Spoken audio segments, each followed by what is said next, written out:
வணக்கம் சார். வணக்கம் பாலா. இப்போ பார்த்தீங்கன்னா ரீசெண்டாக இன்னைக்கு நடந்த விஷயம் மக்கள் சந்திப்பு நடந்திருக்கு. விஜய் அவர்கள் பார்த்தீங்கன்னா காஞ்சிபுரம் மாவட்டத்தில் மக்களை சந்திச்சிருக்காரு. அவர் சந்திக்கும் போது மக்களிடையே அந்த தாக்கம் இன்னும் அப்படியே இருக்கா? ஏன்னா பக்கமாக இப்போ கரூரில் நடந்த பிரச்சனை உங்களுக்கே தெரியும். அந்த பிரச்சனைக்கு அப்புறம் மக்கள் இன்னும் ஒரு மேலே கோபமாக இருக்காங்களா, இல்லை அந்த தாக்கம் அப்படியே இருக்கா? நீங்கள் என்ன நினைக்கிறீங்க? டெஃபினட்டாக அவருக்கு இன்னும் ஆதரவு பெருகிட்டு இருக்குன்னு தான் நான் நினைக்கிறேன். ஏன்னு கேட்டிங்கன்னா கரூருக்கு அப்புறம் மக்கள் எல்லாம் அவர் பக்கத்தில் திரும்பிடுவாங்க அப்படின்னு சொல்லி எதிர்கட்சிகளும் சரி மற்ற எல்லாரும் எதிர்பார்த்தாங்க.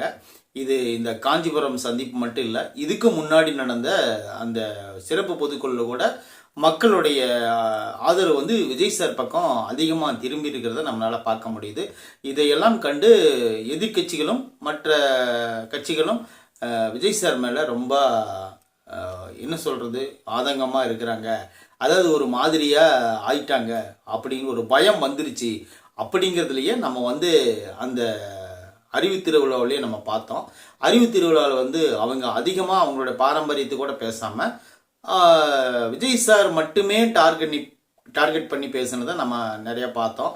அதுலேயும் குறிப்பாக உதயநிதி ஒரு துணை முதலமைச்சர் உதயநிதி கூட விஜய் சார் ஒரு அட்டை, அவர் எக்ஸிபிஷன் வைக்கக்கூடிய அட்டை அப்படின்னு சொல்லிட்டு இறங்கி பேசுகிற அளவுக்கு விஜய் சார் மேலே அந்த தாக்கத்தை விஜய் சார் ஏற்படுத்திட்டாரு அப்படிங்கிறத நம்ம பார்க்க முடியுது. அப்புறம் அதுக்கு முன்னாடி பார்த்தீங்கன்னா சில புதிய கட்சிகள் கூட நம்மளை பயமுறுத்துகிற மாதிரி வருது. அதெல்லாம் யாரும் கண்டுக்க வேண்டாம்னு சொல்லிட்டு ஸ்டாலின் ஐயாவை பேசின வீடியோவெல்லாம் இருக்குது. ஏன்னு கேட்டிங்கன்னா மேல்மட்டத்திலிருந்து இப்போ அடிமட்ட தொண்டன் வரைக்கும் ஒரு பயம் அவங்களுக்கு ஏற்பட்டிருக்கு அப்படின்னு சொல்லிட்டு நம்ம நம்பலாம். அதுபோல் இப்போ ஆளுங்கட்சியாக இருக்கிறவங்களும் சரி, இன்னும் வரக்கூடிய துணை கட்சிகளும் சரி, எல்லாருமே விஜய் சார் மேலே இதுக்கு மேலே இந்த 6 மாதத்துக்குள்ள தாக்குதல் அவங்களுக்கு அதிகமாக இருக்கும். ஆனால் மக்கள் ஆதரவுன்னு நீங்கள் கேட்கும்போது கண்டிப்பாக விஜய் சார் மேலே அதிகமாக தான் ஏற்பட்டிருக்கு அப்படின்னு சொல்லிட்டு நாம் நினச்சிக்கலாம். ஏன்னு கேட்டிங்கன்னா மக்கள் இப்போ அதிகமாக அவங்க மேலே இம்ப்ரெஸ் எடுக்கிறதுக்கு காரணம் என்னென்னு பார்த்தீங்கன்னா கரூர் சம்பவத்தில் ஏதாவது ஒன்று நடந்திருக்கு அப்படின்னு சொல்லிட்டு மக்கள் நினைக்கிறாங்க. இப்போ அது போல தான் அந்த மக்களோட ஈர்ப்பு அதிகமாக விஜய் சார் மேலே இருக்குன்னு நம்ம நம்பலாம். மிஸ்டர் பாலா, கேளுங்க சார். அடுத்த கேள்வி, இப்போ பார்த்தீங்கன்னா கூட்டணி பற்றி அவர் எந்த ஒரு பேச்சுமே எடுக்கலை.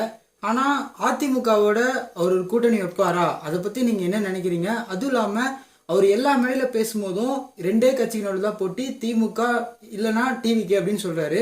அதிமுக பேச்சே எடுக்கல. அதுவும் இல்லாமல் பக்கமாக குமரபாளையத்தில் மீட்டிங் நடந்தப்போ அவர் பார்த்தீங்கன்னா கொடி அசைச்சதுக்கு பிள்ளையார் சொல்லி போட்டாங்க பாருங்க அப்படின்னு சொன்னார். 2 தரப்பு வாதத்துலேயும் கூட்டணி அமைக்கிறத பற்றி பேசுறதுனாலும் கூட்டணி அமைப்பாங்களா இல்லை இல்லையா, அதை பற்றி நீங்கள் என்ன சொல்லுவீங்க? வாய்ப்பில்லை பாலா.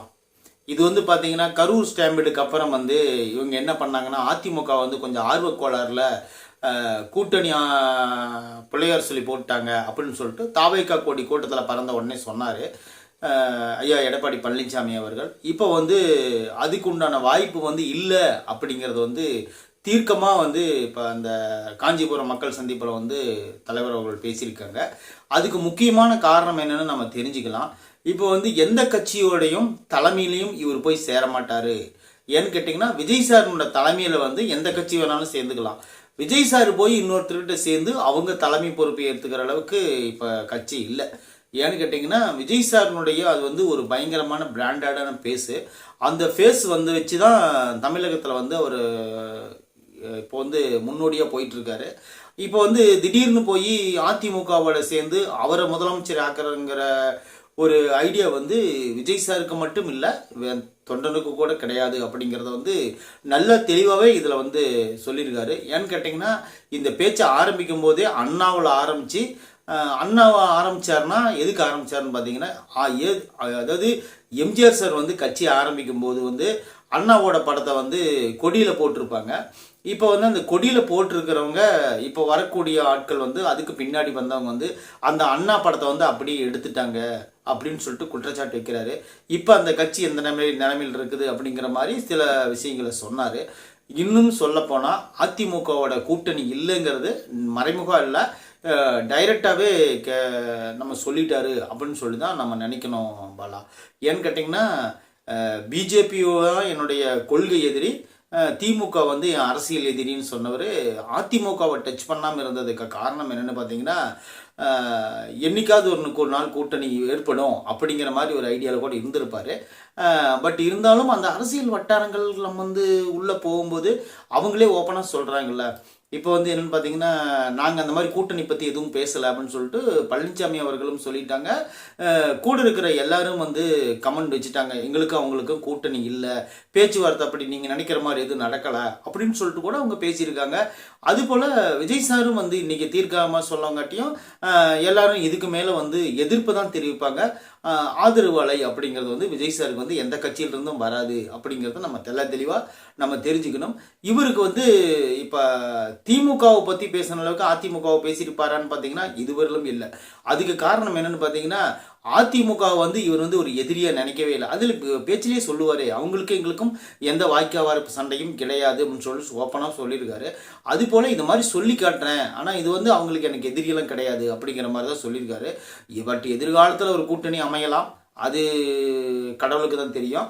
ஆனால் இப்போதைக்கு இந்த தேர்தலில் 2026 பொறுத்தளவுக்கு அதிமுகவோட கூட்டணி டெஃபினட்டாக இல்லை அப்படிங்கிறது மட்டும் வந்து எந்த ஒரு மாற்று கருத்தும் கிடையாது. ஏன்னு கேட்டிங்கன்னா விஜய் சாரோட தலைமையில் வேணால் அவங்க வந்து சேர்ந்துக்கலாம் அப்படிங்கிற மாதிரி ஐடியா இருக்குது. ஏன்னா அவங்க வந்து சேர முடியாது, ஏன்னா தலைமை வந்து எடப்பாடி பழனிசாமி இருக்கிறதுனால அந்த கட்சி தான் வந்து முன்னாடி இருக்குன்னு சொல்லி நினைக்கலாம் பாலா. ஏன்னா கூட்டணி கண்டிப்பாக கிடையாது சார். அப்புறம் நீங்கள் இன்னைக்கு நடந்த கூட்டத்தை பற்றி பேசும்போது எனக்கு இன்னொரு கேள்வி உங்ககிட்ட கேட்கணும்னு தோணுச்சு. அது என்னன்னு பார்த்தீங்கன்னா இன்னைக்கு நடந்த மீட்டிங்கில் விஜய் சாரை உட்காரத்து கூட விடல, முன்னாடி நடந்த மீட்டிங்கில். அதுவும் இல்லாமல் என்ன மீட்டிங் நடந்தாலும் அந்த மீட்டிங்கில் முன்னாடி ஆதவர்ஜுனா சார் அப்புறம் புஷியானந்த் சார் எல்லாரும் உட்காந்துருப்பாங்க. ஆனால் இன்னைக்கு நடந்த கூட்டத்தில் ஆதவர்ஜுனா சாரே இல்லை, வெறும் விஜய் மட்டும்தான் வந்து பார்த்தீங்கன்னா மேடை மேலே நின்று இருந்தார். இதை பற்றி முக்கிய நிர்வாகிகள்லாம் எங்கே இருக்காங்க, என்ன ஆனாங்க, ஏதாச்சும் ஒரு பின்னாடி பிரச்சனை நடந்திருக்குமா, அதை பற்றி நீங்கள் ஏதாச்சும் நினைக்கிறீங்களா? நான் அப்படி பார்க்கல. ஏன்னு கேட்டிங்கன்னா இது வந்து முழுக்க மக்கள் சந்திப்பு. இத்தனை நாள் வந்து பார்த்தீங்கன்னா அது வந்து பொதுக்குழு செயற்குழு அப்படின்னு வரும்போது வந்து அவங்க வந்து எல்லாருமே வந்தாகணும், வந்து அவங்க வந்து அவங்க கருத்துக்களை பகிர்ந்துட்டு போகணும். இது வந்து முழுக்க விஜய் சாருக்கும் மக்களுக்கும் உண்டான ஒரு டிஸ்டன்ஸான ஒரு நேருக்கு நேர் சந்திப்பு அப்படின்னு தான் நான் நினைக்கிறேன். பக்கத்தில் நெருங்குறாரு, அந்த டிஸ்டன்ஸ் வந்து குறைஞ்சி இப்போ வந்து மக்களுக்குள்ளே இணைகிறாரு அப்படின்னு சொல்லி தான் நான் நினைக்கிறேன். அதனால தான் அவங்களெல்லாம் புஷியன் சார் வந்திருந்தாரு, ஆதவர்ஜுனா சார் வந்திருந்தாரான்னு சொல்லி தெரியல. ஏன்னு கேட்டிங்கன்னா இப்போ வந்து இன்றைக்கி பார்த்தீங்கன்னா மேடையில் மக்கள் சந்திப்பில் சேரே போடப்படலை. ராஜமுருகன் அவர் பேசினார், அப்புறம் காஞ்சிபுரம் மாவட்ட செயலாளர் பேசினார். அடுத்து பார்த்தீங்கன்னா வரவேற்புரை சொன்ன உடனே அடுத்து விஜய் சார் பேசிட்டு மக்கள் நிறைவு முடிச்சிட்டாரு. அப்படி தான் நம்ம மக்களோட சந்திப்பு முடிச்சிட்டாரு. அப்படி தான் நம்ம எதிர்பார்க்குறோம். இப்போ இன்னொரு விஷயம் என்னென்னு பார்த்தீங்கன்னா இதில் வந்து அவங்க யாரும் கலந்துக்காமல் இருந்தது வந்து நேரடியாக மக்கள் அவர் எப்படி சந்திக்கிறாரு அப்படிங்கிறத ஒரு டெமோ காட்டியிருக்கிறாங்க, அவ்வளோதான். இது வந்து இன்னும் அதிகமாகும். மற்றபடி அவங்க கட்சிக்குள்ளே ப்ராப்ளம் இருக்கிறதா நான் அதை எதிர்பார்க்கல. ஏன்னு கேட்டிங்கன்னா அவங்க கட்சிக்குள்ளே ப்ராப்ளம் வர அளவுக்கு யாருமே எந்த தப்பும் செய்யலையே. இப்போ வந்து பார்த்தீங்கன்னா விஜய் சார் மேலே அதிகமாக ஆதவர்ஜுனா மேலே வந்து குற்றச்சாட்டுகள் வச்சாங்க சிறப்பு பொதுக்குழுவில். அதுக்கு காரணம் என்னென்னு பார்த்தீங்கன்னா ஆதவ் சார் வந்து எமோஷனலாக தன்னோட தலைவரை பற்றி இப்படி பேசிட்டாங்களே அப்படிங்கிற ஒரு எமோஷன்லாம் எந்த தொண்டனுக்கும் எந்த ஒரு பொதுச் செயலாளர், துணை பொதுச் செயலாளரோ அல்ல கொள்கை பரப்பு செயலாளரோ அல்லது அடிமட்ட தொண்டன் வரலும் அந்த தாக்கம் இருந்துச்சு. ஏன்னு கேட்டிங்கன்னா ஒரு மனுஷனை வந்து தொடர்ந்து எல்லாருமே டார்கெட் பண்ணிட்டு இருக்கும்போது வரக்கூடிய கோபம் தான் அது. அந்த கோபத்தின் வெளிப்பாடு தான் ஆதவர்ஜுனா சார் வந்து பேசுனதுக்கு காரணம். கரூர் சம்பவம் நடந்ததுக்கு அப்புறம் நிர்வாகிகள் இல்லாமல் தனியாக மக்களோட கூட்டத்தை சந்திச்சது இந்த கூட்டம் தான். இதுக்கும் அந்த கட்சி சார்ந்தவங்களுக்கும் எந்த ஒரு கருத்து வேறுபாடு இருந்ததா நான் அதை எதிர்பார்க்கல. அதுபோக மொத்தமாகவே இந்த நிகழ்வு நடந்தது வந்து பார்த்தீங்கன்னா கிட்டத்தட்ட ஒரு மணி நேரத்துக்குள்ளேயே எல்லா நிகழ்வும் நடந்துருச்சு.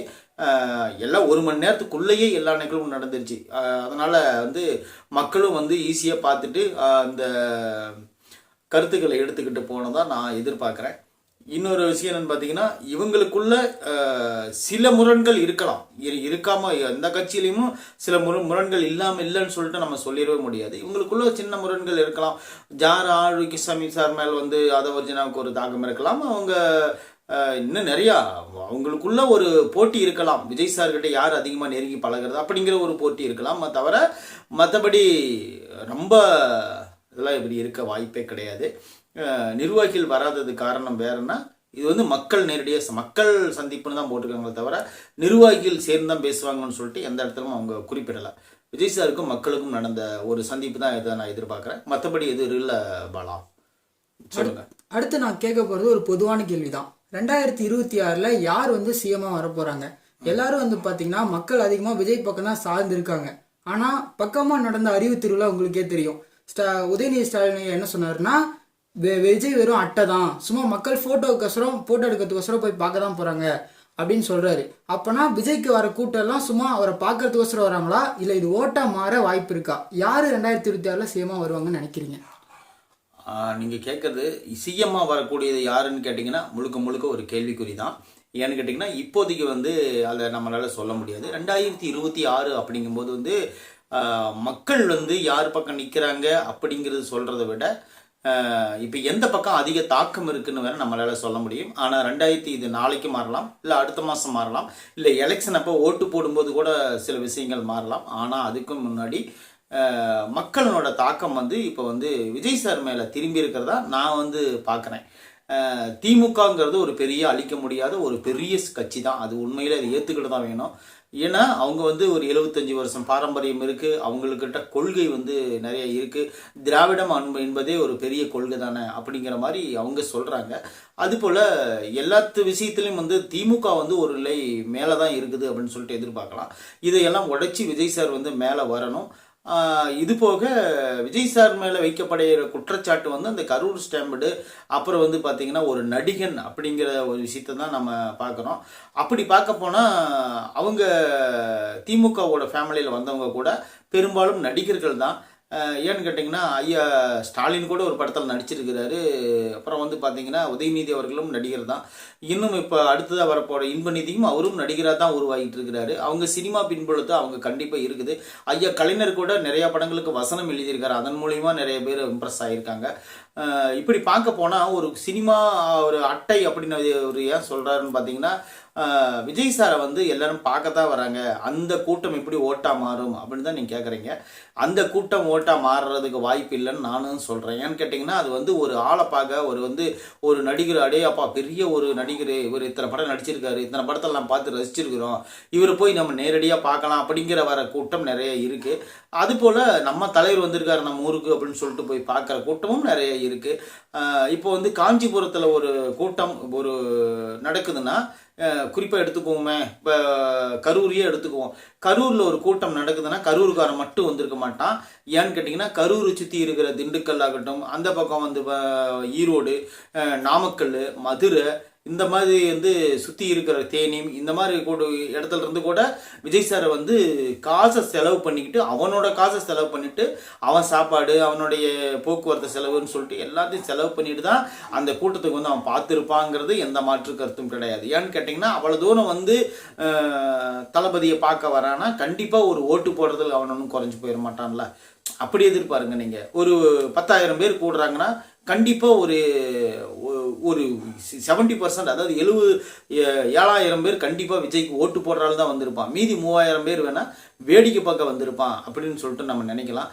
இதே தான் ஒரு முடிவாக நம்ம சொல்ல முடியும். ஏன்னு கேட்டிங்கன்னா வர்றவங்க எல்லாரும் ஓட்டாக மாறுவாங்கன்னா மாற மாட்டாங்க. அதில் வந்து ஒரு 7% வந்து நம்ம எடுத்துக்கலாம். 10ல் 7% நம்ம எடுத்துக்கலாம். அவங்க 70 பேர் 170 பேர் கண்டிப்பாக விஜய் சாருக்கு ஓட்டு போடுறவங்களா தான் இருக்கணும். பெண்களோட அலை வந்து குறிப்பாக யங்கர்ஸ் அலை வந்து அதிகமாக இருக்குது. விஜய் சார் குறிப்பிட்ற மாதிரி ஜென்சினுடைய அதிகமான ஓட்டுகள் வந்து கண்டிப்பாக விஜய் சாருக்கு இருக்குது. அவர் எந்த மாற்று கருத்துக்கும் முடியாது. 100க்கு 75-80 கூட கொடுக்கலாம். அந்த அளவுக்கு அவருக்கு வந்து சப்போர்ட் இருக்குது. இப்போ அஜித் சார் ரசிகர்களும் கூட விஜய் சாரை விரும்ப ஆரம்பிச்சிட்டாங்க. அதுக்கு காரணம் என்னென்னு பார்த்தீங்கன்னா, குறிப்பாக சமீபத்தில் அஜித் சார் கொடுத்த அந்த ஒரு தாக்கம் தான் உண்மையிலே அது எனக்கு ரொம்ப இம்ப்ரெஸ் ஆச்சு. இன்னொரு விஷயம் பார்த்தீங்கன்னா, அந்த தளபதி கச்சேரி அப்படிங்கிற ஒரு சாங் வரும். அந்த சாங்கில் கூட வந்து விஜய் சார் தலை போல யார் இருந்தால் காட்டுன்னு சொல்லி பாட்டிலேயே வந்து அவர் வந்து தலையை பற்றி பெருமையாக பேசியிருப்பார்.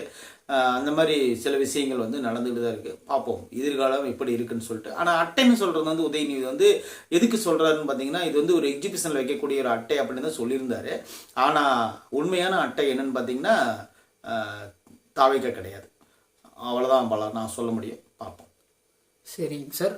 அடுத்து விமர்சனத்துக்கு அவர் வந்து பதில் சொல்லியிருக்காரா. ஏன்னா விஜயோட கட்சியையும் விஜயோட ரசிகர்களையும் வந்து பார்த்தீங்கன்னா தற்குறின்னு சொல்லி திட்டிருக்காங்க. அதுக்கப்புறம் விஜயோட கட்சியை நிறைய கட்சிகள் வந்து எதிர்த்திருக்கு. இதெல்லாம் வந்து பார்த்தீங்கன்னா அந்த விமர்சனத்திற்கு விஜய் எப்படி ரெஸ்பாண்ட் பண்ணுறாரு, எப்படி அதுக்கு பதில் சொல்கிறாரு, அதை பற்றி உங்கள் கருத்து? தற்குறி அந்த வார்த்தை வந்து போட்டு உடச்சிட்டாரு இன்னைக்கு வந்து அவர் பேசுனது வந்து உண்மையிலே எத்தனையோ விஷயம் பேசினார். அந்த தற்குறி அப்படிங்கிறது வந்து ரொம்ப ஸ்ட்ராங்காக, நாங்கள் தற்குறி கிடையாது, கொள்கை கூட்டம் இல்லாத கூட்டம் நிறைவே சொல்கிறாங்க. தற்குறினா என்னன்னு தெரிஞ்சுக்கங்க, நாங்கள் தற்குறி கிடையாது, நாங்கள் வந்து இந்த அரசியலையே மாற்றி அமைக்கக்கூடிய ஒரு ஆச்சரியக்குறி அப்படின்னு சொல்லியிருக்காரு. இந்த எதிர்காலத்தை மாற்றி அமைக்கக்கூடிய ஒரு கேள்விக்குறி அப்படின்னு அவர் சொல்லியிருக்காரு. உண்மையிலேயே அது பாராட்டத்தக்கது. ஏன்னு கேட்டிங்கன்னா இதுக்கு வந்து இவரெல்லாம் பதில் சொல்லணும். சொன்னால் தான் வந்து மக்களுக்கு வந்து தற்குறி அப்படிங்கிற வார்த்தையை மாறி வேற மாதிரி இது வரும். அவர் விமர்சனங்களுக்கு ஏன் பதில் சொல்லல அப்படின்னு பார்த்தீங்கன்னா, விமர்சனங்களுக்கு பதில் சொன்னாருன்னு வச்சுக்கோங்களேன், இப்போ வந்து ஒரு சாதாரண ஒரு ஆளுக்கு ஒரு விமர்சனத்துக்கு பதில் சொன்னாருன்னா அந்த ஆளுனோட ஈக்குவலாக போயிடுவார். நம்ம எல்லா கமெண்ட்டும் நம்மளுக்கு வந்து ஈஸியாக வந்துடும் அப்படின்னு சொல்லிட்டு நம்ம நினைக்க முடியாது பாலா. ஏன்னு கேட்டிங்கன்னா நம்மளுக்கு மோசமான கமெண்ட்டும் வரும், நல்ல கமெண்ட்டும் வரும். நல்ல கமெண்ட்டும் நமக்கு ஆறுதல் சொல்லும், அதே மாதிரி நம்ம மோசமான கமெண்ட்டும் நம்மளுக்கு வந்து டிஸ்கரேஜ் பண்ணும். அதனால் நீங்கள் எந்த கமெண்ட்டையும் வந்து ஒரு எடுத்துக்காமல் இருக்கிறது நல்லது. அதாவது நல்ல கமெண்ட் வரும்போது நமக்கு தலை கிரீடமும், மோசமான கமெண்ட் வரும்போது நமக்கு காலில் முள்ளும் குத்து தான் ஆரம்பிக்கும்.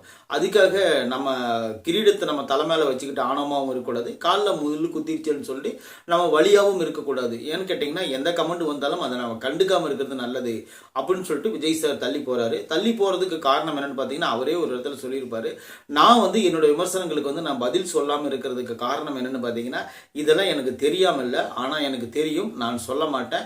நாங்கள் இன்னும் யாரையும் எதிர்க்கவே ஆரம்பிக்கல, அதுக்குள்ளே இத்தனை கதறல்கள் போடுறீங்க, நாங்கள் எதிர்க்க ஆரம்பித்தா நீங்கள் தாங்க மாட்டீங்க அப்படிங்கிற மாதிரி ஒரு விஷயத்த சொன்னார். இது வந்து நான் எந்த மாதிரி பார்க்குறேன்னு பார்த்தீங்கன்னா, ஒரு அனுபவத்தை காட்டுகிறது. அவருக்கு வந்து பார்த்தீங்கன்னா எனக்கு வந்து முதிர்ச்சியான ஒரு அரசியலை வந்து விஜய் சார் வந்து எடுத்து வைக்கிறாரு அப்படின்னு சொல்லி எந்த மாற்றமும் இல்லை. அவர் வந்து நினைச்சதெல்லாம் வந்து நான் இதுவரையிலும் எதுவும் ஆசைப்பட்டதில்லை, ஆசைப்பட்டால் அது கண்டிப்பாக நிறைவேற்றியே தீருவேன் அப்படின்னு சொல்லிட்டு உங்களுக்கே தெரியும்னு சொல்லி தளபதி சொல்கிறார். அது உண்மைதான். ஏன்னு கேட்டிங்கன்னா ஒரு சினிமாவில் அவர் உள்ளே வரும்போது கூட அவர் மேலே வைக்கப்பட்ட விமர்சனங்கள் வந்து வேறு எந்த நடிகருக்காவது வச்சுருந்தா அந்த நடிகர்லாம் இந்நேரம் உயிரோடு இருந்திருப்பாங்களான்னு தெரியாது, அந்தளவுக்கு ஒரு விமர்சனங்கள். இந்த மூஞ்சை நாங்கள் காசு கொடுத்து பார்க்கணுமான்னு சொல்லிட்டு ஒரு நாளிதழ் சொல்லிச்சு, ஒரு வார இதழ். அதே வார இதழ் வந்து ஒரு 10 வருஷம் கழித்து விஜய் போட்டாவுக்கு முன்னாடி போடுறதுக்கு அந்த புதுப்படத்தினுடைய போஸ்டர் கேட்டதா நம்மளுக்கு வந்து தெரியும். ஏன்னு கேட்டிங்கன்னா அந்த அளவுக்கு வந்து விஜய் சார் வந்து இந்த ஒரு வெறி இருக்கும் அவர்கிட்ட. சினிமாவில் அவர் சொல்லிட்டு மற்றபடி எந்த ஒரு பொருள் மேலே ஆசைப்பட்டாரும் அது கண்டிப்பாக அடைஞ்சே தீருவார். இன்னொரு விஷயம் பார்த்தீங்கன்னா, பிரியமுடன் ஒரு படம் தளபதி படம் இருக்கும். அந்த படத்தில் வந்து ஆசைப்பட்டதுக்காக சில கொலைகள் கூட பண்ணுவார் விஜய் சார். அந்த அளவுக்கு அது வந்து ஒரு மோசமான ஒரு படம் தான். ஏன்னு கேட்டிங்கன்னா அது வந்து ஒரு ஆன்டி ஹீரோ கதை தான். ஆனால் இருந்தாலும் அந்த ஒரு ஆசைப்பட்டதை அவர் வந்து அடைஞ்சே தீர்வேன் அப்படிங்கிறதுக்காக என்ன வேணாலும் பண்ணுவார் அப்படிங்கிறது இந்த ஒரு சொல்கிறதுலேருந்தே நம்ம தெரிஞ்சுக்கலாம். கண்டிப்பாக அவர் வந்து கண்டிப்பாக 2026 சிஎம்மாக ஆகணும்னு ஆசைப்படுறாரு. அது கண்டிப்பாக டெஃபினட்டாக நடக்கும் அப்படிங்கிறது மாற்று கருத்து கிடையாது. நீங்கள் உடனே வேறு எதுக்கும் போயிடாதீங்க. ஆனால் விஜய் சார் வந்து ஆசைப்பட்டது கண்டிப்பாக நடக்கும் அப்படின்னு தான் அவர் எதிர்பார்க்குறாரு. நம்மளும் எதிர்பார்ப்போம். வேறு ஒன்றும் இல்லை, விமர்சனங்கள் எல்லாம் அவர் கண்டுக்க மாட்டார் வாலா. ஏன்னு கேட்டிங்கன்னா விமர்சனத்தில் கண்டுக்கிட்டோம்னா வாழ்க்கையில் நம்ம வெற்றி பெறவே முடியாது. அடுத்தது தேங்க்யூ சார். இவ்வளோ நேரம் எங்களுக்காக டைம் ஒதுக்கி இவ்வளோ நேரம் எங்கள் கூட பேசிகிட்டு இருந்ததுக்கு ரொம்ப நன்றி சார். தேங்க்யூ பாலா.